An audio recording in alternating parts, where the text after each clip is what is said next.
el audio y si voy muy rápido me dicen. Acá empezamos entonces nuestro primer video de la noche, reiterándoles el saludo a todos y todas y agradeciéndoles por su estadía en la sala. Máxime que hay unos temas que vamos a ir profundizando poco a poco y que no necesariamente todos los hemos trabajado. Bien, voy a empezar con como es usual, con las inquietudes de los participantes.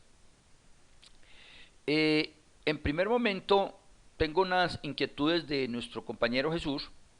Una la coloqué en el foro para forzar un poquito que lleguen allá, en el foro de la Nova, y voy a dejarlo para que ustedes entren y miren a ver qué aportan. No obstante, de ese tema voy a conversar incluso en esta diapositiva y la que sigue. A ver, las inquietudes apuntan al tema de la distribución T. Voy a tratar de recordar a algunos el tema. La distribución T, la Nova, duplicaste la información de la T. Bueno, vamos a ver cómo fue que lo trabajé. Veamos. Mencionaba que la distribución T se utiliza cuando mis datos se distribuyen aproximadamente normales. Y por lo tanto se utiliza para variables cuantitativas. Es entonces, o se puede prestar a alguna confusión cuando en los ejercicios académicos de libros dicen la distribución se comporta normal y después cuando uno va a resolverla resulta trabajando con la T. Pues esa es una característica, la T es similar a la distribución Z de la normal. La T se utiliza cuando hablamos de muestras. Por eso en los paquetes y programas surge esa distribución y no tanto la distribución Z. Bien, aquí tengo un ejercicio donde estoy colocando los resultados tanto usando la distribución T para una diferencia de promedios, que es el ejemplo que nos traía Jesús, diferencia de promedios de notas, y lo resolví asumiendo normalidad en los dos grupos. Entonces el ejercicio dice hay dos grupos, grupo 1, grupo 2, que podrían ser dos países, México y Venezuela, y queríamos ver cómo es las notas en esos dos países, datos hipotéticos. Pero haciendo la semejanza con el tema de Katiuska, podría ser Venezuela-Colombia y podría ser una variable cuantitativa que sea un indicador de la apropiación de la tecnología.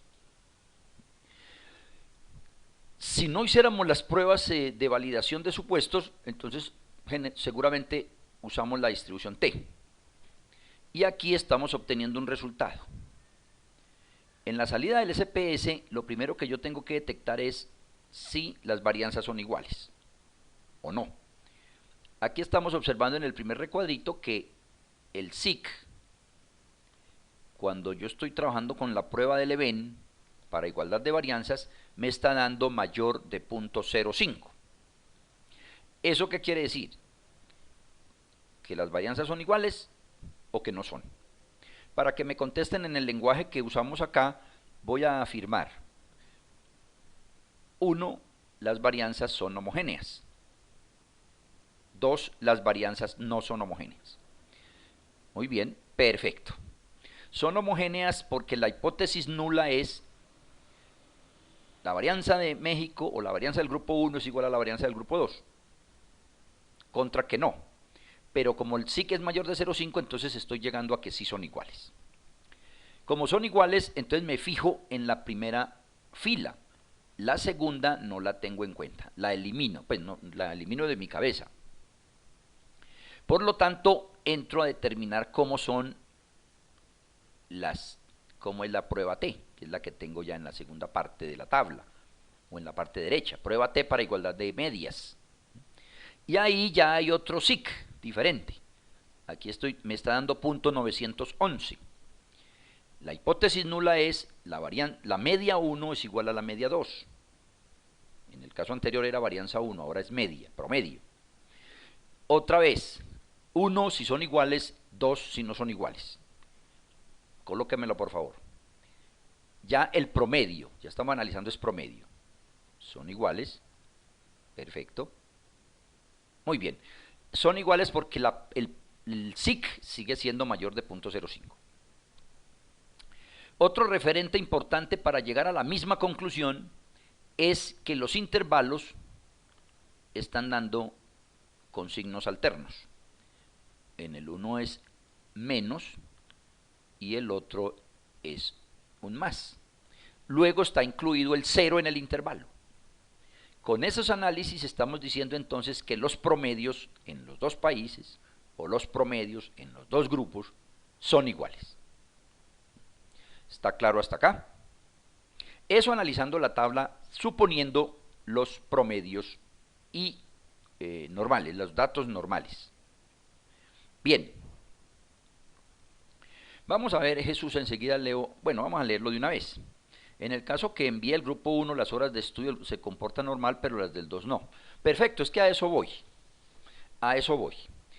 Con los mismos datos, con los mismos, en la parte inferior de la tabla tengo la prueba no paramétrica de Mann-Whitney. Y tengo el resultado del SIC que me está dando .850. En este caso la hipótesis nula sería las distribuciones de las notas de los grupos son iguales contra que no. O las distribuciones de la apropiación de tecnología en los dos países son iguales contra que no. 1 son iguales, 2 no son iguales. Mirando la tabla de abajo, ¿cierto? La del contraste de no paramétrica. 1 es correcto. Por lo tanto, Jesús, y a eso quería llegar con este ejercicio, estoy llegando a la conclusión igual por los dos lados. No igual en el sentido de que son las medias iguales, porque en la otra es las distribuciones, pero lo que estoy llegando a concluir es que esa variable no hay cambios sustanciales en los dos países, usando cualquiera de las dos, tanto la normal como la no normal. Esta reflexión, ¿por qué la traje aquí? Yo he percibido esto en lo general, pero obviamente en algunos problemas no darán esto, eso también es claro. Pero entonces lo que yo planteo es lo siguiente, en la inquietud de Jesús. Es claro que si los datos para los dos grupos son normales, utilizo la T, eso no hay duda. Si los datos para los dos grupos no son normales, utilizo una prueba no paramétrica, como la Mann-Whitney. Si hay un caso invertido, independiente del grupo que sea, independiente, no tiene que ser el más grande ni el más pequeño, no, eso no importa. Ya es criterio mismo incluso del mismo investigador, pero si uno quiere ser más conservador, se va con la no paramétrica, porque no está cumpliendo el supuesto en uno de ellos. Sin embargo, el tema de la normalidad ha venido perdiendo un poquito de fuerzas con algunas pruebas. Por ejemplo, hay pruebas ya que avalan el ANOVA paramétrico, aún sin cumplir el supuesto de homogeneidad de varianzas.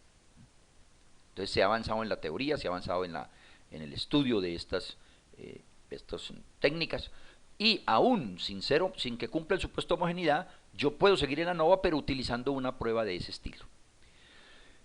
En lo que hay hoy por hoy, uno podría pensar que si no se cumple en uno de los dos grupos, utilizo no paramétrica.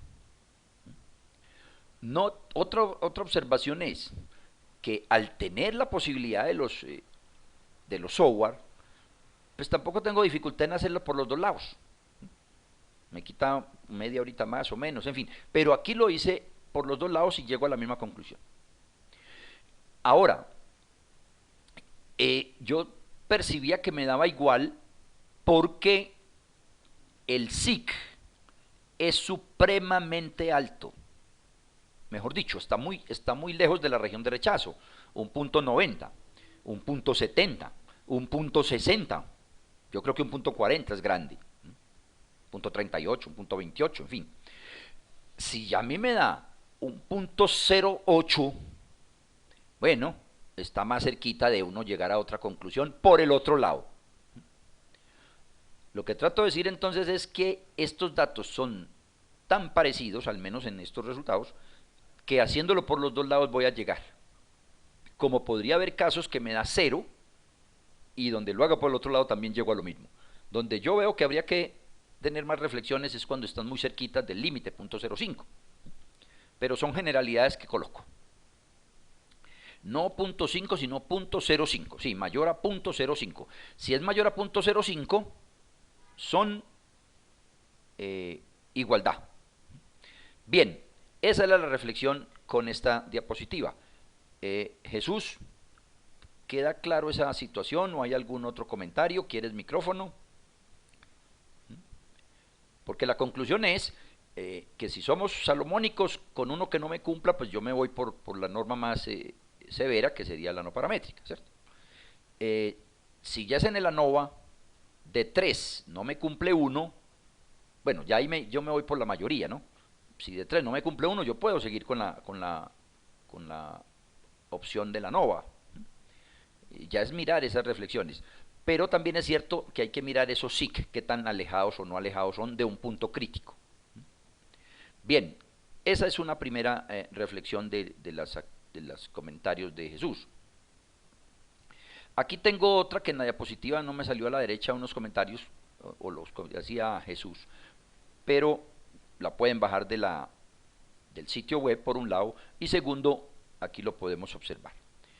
Con la lupa que está a su derecha, pueden acercar, dándole clic ahí, le pueden acercar un poco más la tabla y alejarla con el menos. Sí, en bilaterales en ambos,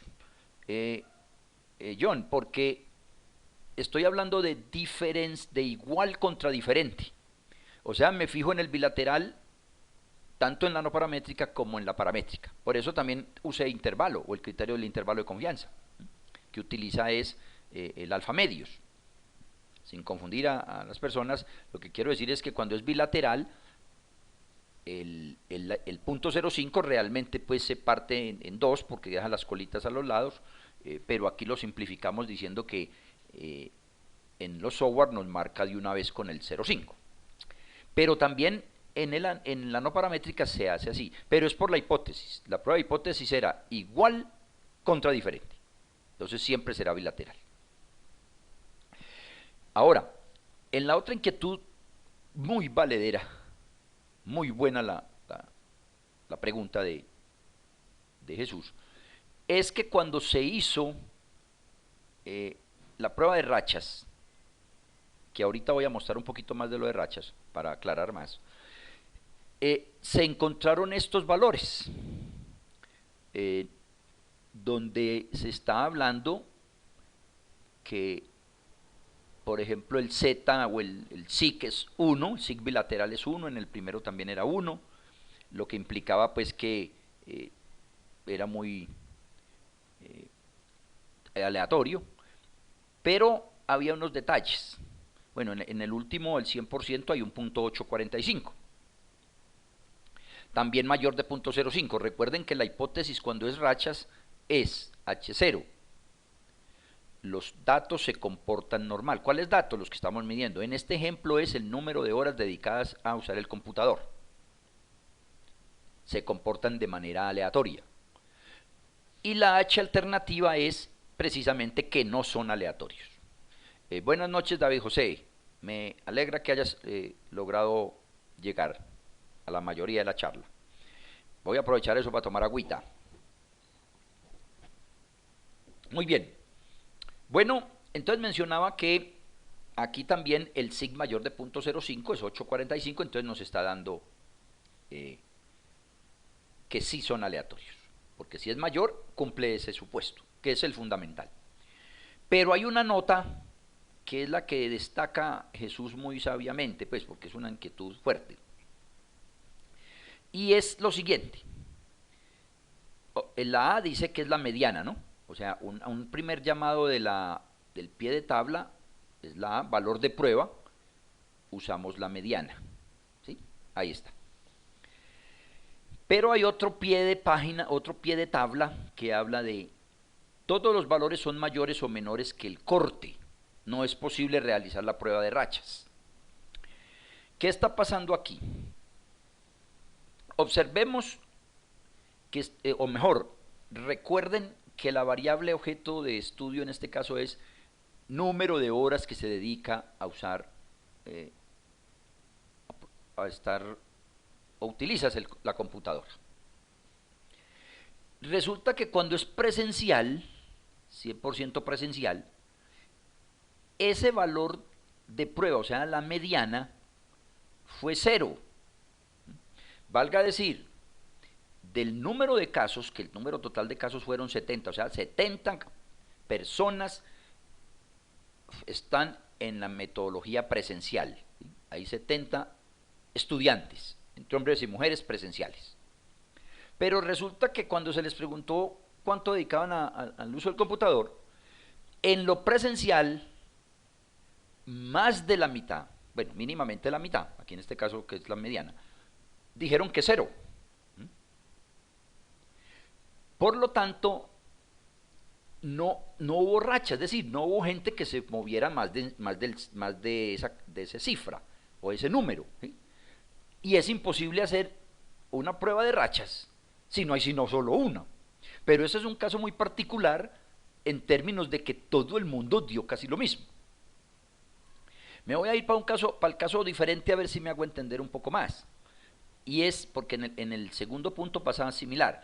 Pero en el tercer punto, que es donde ya hay un SIC diferente, punto 845, el de 100% en línea, ya lo que estamos diciendo ahí es que la mediana fue 1. ¿Qué quiere decir la mediana? El 50% de las personas, de los estudiantes en línea, usan el computador 1 hora o menos. Pero también hubo personas que usan más de 1 hora. Entonces hay forma de hacer el quiebre, hay forma de buscar el tema de las rachas. Observen que ahí dice después, casos menores del valor de prueba, o sea, ¿cuántos casos hay menores de 1? 54. ¿Y cuántos hay mayores de 1? Mayores o iguales, 56. Entonces, el tema apunta pero es muy relevante, ¿no? El tema apunta a que en estas variables discretas, bueno, que se pueden discretizar casi, o que se concentran los resultados en un solo valor o en dos, muy poquito, ahí se tiende a que no se dé el supuesto de normalidad, de aleatoriedad. Pero entonces la conclusión que trato de que lleguemos es lo siguiente. Las rachas deben de ser valores que suben y bajan, suben y bajan. Por eso se llama racha ascendente o racha descendente, ¿cierto? Si no hay racha, sino que todo el mundo es uso la computadora 1 hora, 1 hora, 1 hora, 1 hora, y el 50% dice eso, o el 70% dice eso, pues eso no marca aleatoriedad, porque eso lo que está diciendo es que todo es parecido, es igual. Ahí es donde puedo explicar o tratar de hacerme entender un poquito en el tema de las incógnitas de los participantes, como digo yo en general, pero muy, muy valederas para profundizar ahí. El C dice solo aparece una racha. Claro, si solo hay una racha, entonces es imposible demostrar aleatoriedad. Espero que con el otro video, perdón, en las otras diapositivas que voy a conversar más sobre rachas, trato de fortificar un poquito más este punto. Comentarios hasta ahí, especialmente si Jesús tiene alguna opinión diferente, pues no diferente, sino qué opina de lo que acabo de conversar, y todos los demás. Estamos con David, Idier, Jesús, John, Katiuska, Sandra y Viviana. Bien. Perfecto. Ahora, no, y agradezco porque esos son detalles que uno casi no capta o no entra a hacer esas reflexiones. Porque en la generalidad no encuentra estos casos. Y no los encuentra pues porque está hablando uno de ingresos, está hablando uno de edad, y esos son valores que son muy fluctuantes, ¿no? El ingreso, el tiempo de desplazamiento de una persona, o el tiempo que se lleva un proceso, las mediciones en ergonomía, digamos que diversas variables cuantitativas, la gran mayoría, no se concentran en un solo dato. Entonces por eso hay tanta fluctuación. No, lo que estamos diciendo aquí es que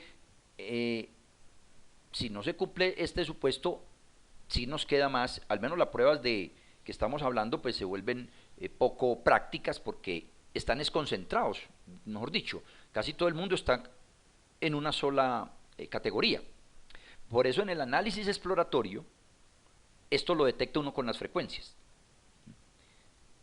Y al detectarlo con las frecuencias, uno ya sabe si hay variables que pueden servir para hacer otros procedimientos como el análisis de varianza, como diferencia de medias, o por el contrario, son variables tan concentradas que definitivamente no aplican sino unas simple comentarios generales. Bueno, esa era la parte que teníamos de empezando. Voy a detener la grabación.